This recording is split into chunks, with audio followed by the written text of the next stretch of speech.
Mr. Joel Dahmen. Joel, talk to me, buddy. How are you? I'm good. I'm home for 24 hours after New Orleans and picking up the kiddo and enjoying this. And I'm going to head to Byron Nelson tomorrow. How old is Riggsy now? He's like a human age now? It's kind of wild. He's a little over 2. He's talking. He's running around like a madman right now. He was just playing golf in the backyard. So when I'm done with you, I'm going to go back to dad duties. So it's been a week since Corales. Are we using the C word? Do we use the C word in this household? The choke word? Yeah, that's the C word I was talking about. Get your mind out of the gutter. Yeah. No. I think there's. Man, I don't feel like I didn't win. I mean, yeah, you can use choke if you want. I'm not going to use choke. I feel like I did so many things so amazingly well for a long time, and obviously didn't finish it off. But I have choked before. That one doesn't quite feel like a choke to me. How did you process it? Like, what does the next 24 hours look like after that? I got out of there pretty quick, and I FaceTimed my wife and kiddo, and that was kind of the only thing that made me feel slightly better. But that was a tough evening, I would say. Had Gino and Hubbard and a few other buddies around, and then when I woke up Monday, I was hurting pretty good. I was sad. It sucked, and it still sucks, honestly.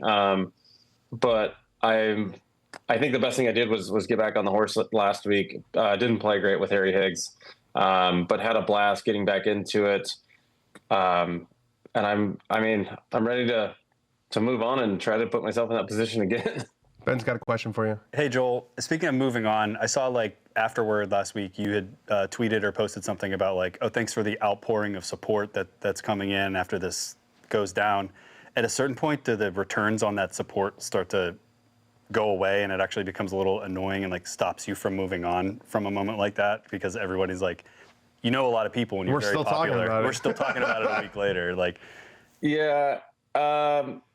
No, I mean, look, I've been very fortunate that 99% of the stuff, even, from a couple years ago, starting Netflix, has been very positive. So I'd rather have positive stuff be coming down my pipeline than negative stuff, because there's some players out there that get mostly negative things thrown at them, and I can't imagine what that would feel like consistently. So it is amazing, though, the amount of texts you get after Thursday, Friday to who actually texts you on Sunday night or who gives you a call, and you really find out who your people are. And I have a very special support group. I wouldn't be where I am without them. But yeah, it's time. I mean, that's a great thing about golf, right? I teed it up 4 days later. It didn't go well. I'm going to tee it up again this week, and I'm going to tee it up again next week, and I'm going to keep teeing it up, and I'm going to keep, trying to put myself in that position again and hope for a different outcome. I waited till Monday, just for the record. I was going to ask. I waited till Monday. I felt like Sunday night's a little bit raw. What do you think about that timing, Joel? Yeah, I think there was plenty of people who did that, but that was also fine. Thought I was special. We've been friends for a while now, and also you as a media member probably didn't want you were being more of a friend in that time than a media member. So yes. I respect that. You're playing so much better this year. It feels like I actually was stunned. I looked at the points, and you only went up 6 spots. Those opposite events, it's brutal with the points, but I feel like you're playing way better this year. What's been the difference? Honestly, I haven't grinded out on the stat stuff, but I'm clearly doing something. My putting is significantly better. It's still very streaky, but I don't know exactly where it's at, but it's better. My mental game is just better. I'm just more patient. I'm just kind of letting it come to me a little bit. I'm either kind of a boom or bust guy, and I think I've had a couple decent finishes that weren't on top of the leaderboard or necessarily weren't at the bottom. So I'm enjoying it more. I really am. I'm enjoying playing golf again. I feel like this is the second lease on my career after last year. Easily could have kind of fell into the abyss and hung on late in the year, and I'm just enjoying it. I'm practicing smarter, maybe a little bit harder, but honestly, I'm just enjoying it more, and I have a better attitude when I show up to the golf course, and that's matters a lot. You look very trim. How much different is your off-course life than it was maybe portrayed in season 1? It was a couple years ago now, 3-4 years ago now, of Netflix.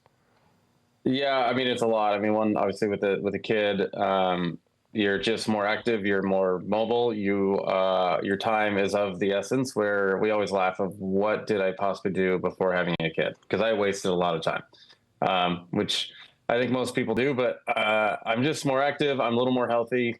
I hired kind of a personal doctor who worked with high-end athletes last year, some nutrition stuff on that end, went to TPI in the fall and, made sure my body was okay in that sense.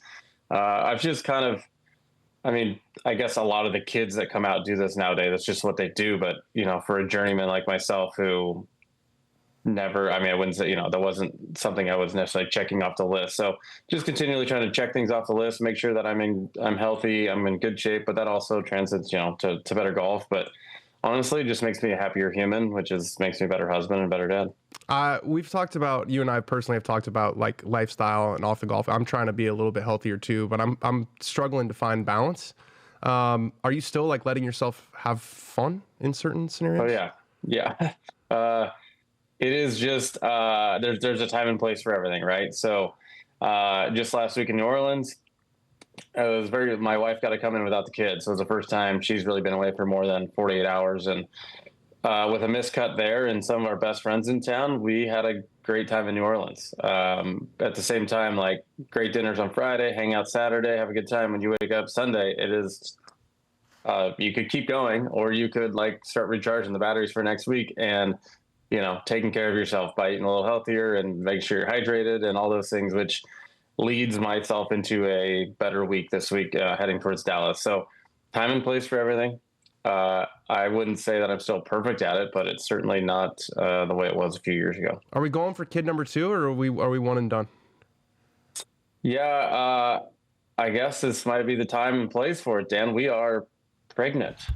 Let's go. We just broke some news. I swear I didn't know that. I swear, because actually I feel like the last thing you told me was that you were done. We are. We were supposed to be done. Our first child, we struggled. Yeah, well, I missed a lot. We had to go through IVF for the first one. Struggled having another one through IVF, and this one is a little miracle baby. We knew what we were doing. It wasn't like this random accident, like a high school deal, but we just didn't think it was possible. And it's quite the surprise. We were starting to give away a lot of our baby stuff. We bought a dog in December. Like when you buy a dog, you bought a dog. I feel like that's the wrong verb. You adopted a dog. You welcomed a dog into your family. No, you bought a dog. My wife bought a dog. You have to pay money for it. Yeah, but like you don't hear people be like, I bought a dog. It's like it's like a fucking cleaning supplies at Walmart. Okay, we added a dog to our family. There you go. How's that?